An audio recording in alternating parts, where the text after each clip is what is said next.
Now I'm going to go through a slew of conventions and mappings that I just want you to be aware of, but I won't be demoing them all. Do look for a course on mappings in the EF Core path. Here's some that you may have noticed as we went through the course. By convention, EF Core assumes that column names will match the property names of your classes, and you can use the has column name mapping on a property if you need to change that. Column types are determined by the database provider. For example, the SQL Server provider we've been using will default to nvarchar max for any string that you're mapping. The hasColumnType method for properties in the model builder lets you specify the type you want to map to. But you can't go off the rails here. EF Core still has to be able to do the conversion. But you can easily do things like change the length of a char or make it be a char and not an nvarchar. But if you only want to change the length, there's also a mapping for that. hasMaxLength. Here's one that you saw anytime we ran migrations. hasPrecision. The SQL Server provider's default scale and precision applied to decimals is 18 and 2. And migrations kept warning us that since we didn't specify it, this is what it was using.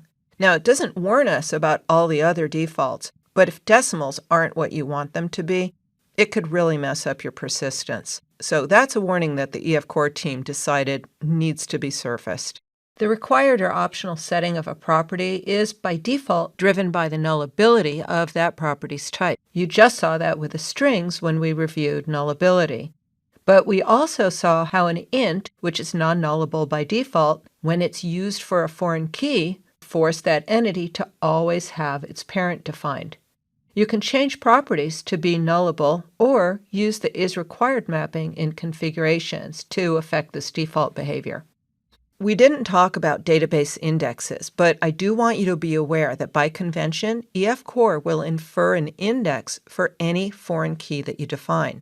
And you can configure indexes as well, adding and removing them, naming them, applying filters for databases that support filtered indexes, and even specifying multiple columns for databases that support that kind of configuration.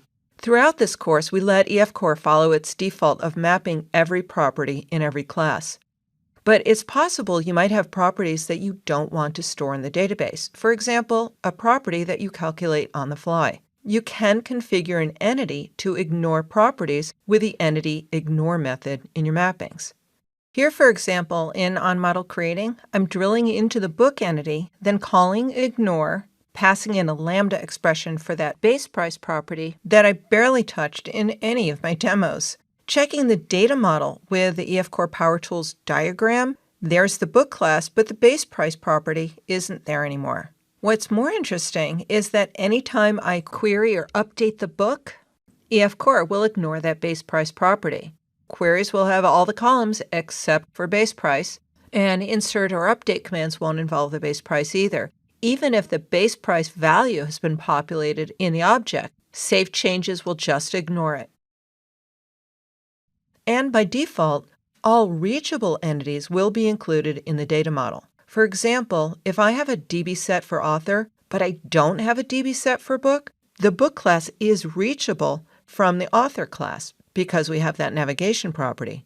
So the context will find books and include it in the data model. And if I didn't have the books DB set and there was no books property in author, because I've now made some reference to that book class in onModelBuilding, the DB context will pull it in anyway. It just won't have that default relationship with author anymore. But there are times where you won't want a class to be part of the data model. And in those cases, you can use the Model Builder ignore method to exclude it.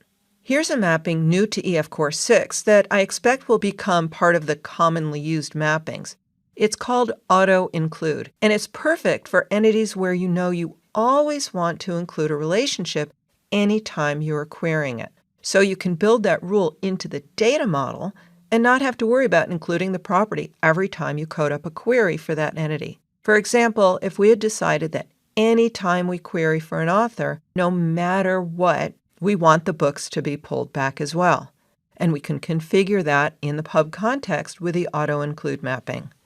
I've got one last slide here, but I'm not going to explain these features, but they're features that people do ask about. So I simply want you to be aware of the fact that EF Core does indeed support inheritance, backing fields, concurrency tokens such as row version, composite keys, database value generation, not just for primary keys, and the ability to split the properties of an entity across multiple tables if needed. So in case you've been wondering about these features, now you know that they do exist, and you can always learn more about each of them in the official EF Core documentation. Throughout this course, I've favored the Fluent API for configuring mappings that don't align with EF Core conventions. I did mention early on that there is another way to configure mappings called data annotations, and I wanted to be sure you at least got a quick look at them. But first, I should explain why I prefer the Fluent API. All of the possible mappings are defined in the Fluent API, whereas only a subset are available as data annotations. The second is that I personally do not feel that my domain classes should have any awareness or any care in the world about how or where they'll be persisted. And because of that, it makes no sense to tell those classes about how to map to the database. A third reason is so that I don't have my mappings scattered across multiple entity classes, as well as some in the DB context. With all of my mappings in one place, I have better code readability and maintainability. But data annotations didn't start out for use with EF Core. ASP.NET already used some to help with user interface rules for ASP.NET MVC. In fact, here's some documentation for ASP.NET 4, where you can see annotations being used to apply rules to properties, and how the validations are surfaced in the user interface because of those annotations. Entity Framework took advantage of the existing ones, then added a few more and used them for building the data model. In fact, data annotations exist within the System Component Model Data Annotations namespace, and then those that are specific to EF Core are in a sub-namespace of that called Schema. That means you don't have to add EF Core into your project just to support the annotations. Here I'm using the column annotation to change the column name of the title property to book title. Here are some other commonly used annotations. Data annotations are applied after EF Core infers its conventions, but before the Fluent API mappings are applied. If there are any redundant mappings, the Fluent API will override the data annotations. One last point about these annotations is that they're ignored by the compiler. Like the Fluent API, EF Core will read them for migrations and at runtime, but the compiler won't pay any attention to them outside of not having a proper reference for them or just misspelling them. Enums are a really handy way of maintaining a small list of values that don't change often. It could be as small as 3 items, small, medium, or large, or perhaps the list of genres of our publisher's books. EF Core supports enums by storing their implicit or explicit numeric value into the relevant column in your database table. EF Core also supports bitwise enums when you define them so you can combine them, for example, if a book is both historical fiction and science fiction. Quite often, developers just create the list of values. EF Core will translate the item's position in the list as the value to be stored in the database. But I prefer and recommend that you explicitly define the values of the items in your enum. So, for example, science fiction equals 1, mystery equals 2, etc. That way, if you make any changes to the definition of the enum, maybe you realize they should be sorted alphabetically, or you added a new one or removed one. With the values explicitly defined, you won't have to worry about conflicts with values from older data. While the default mapping is to store the data as that integer, it's also possible to use a mapping, referred to as a value conversion, to persist the enum as a string representation of the actual item name and not its integer value. And I'll show you this value conversions feature next. One of the mapping features in EF Core that I'm really fond of is called value conversions. EF Core is dependent on its underlying ability to transform .NET types to common database types. But sometimes you need to do something a little different. My favorite example is storing color data, which in .NET is a struct. And there's no colored data type in any database that I know of. So developers have always had to do their own transformation code. The various colors aren't even values. They're different properties of the struct. So you can find a lot of threads on places like Stack Overflow asking for advice on how to transform a color struct when you're using EF Core. As EF Core evolved, it gained a super cool feature called value conversions. There are some built-in conversions that are easy to reference, and you can write your own. I'll show you some examples. First are the built-in converters that are triggered in the same way that you map any property using the Fluent API, with a method named hasConversion. In fact, the ability to store enums as a string is one of those built-in converters.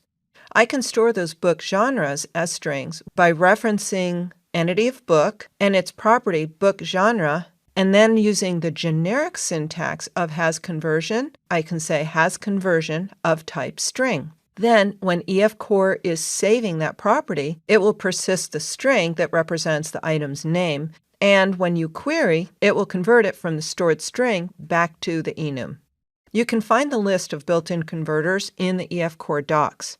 All of these converters inherit from a converter class, so you can create your own classes, but there's also a handy shortcut where you can feed the logic for the needed conversion during saving and the logic that it needs to convert from the stored data back to the .NET type when you're querying.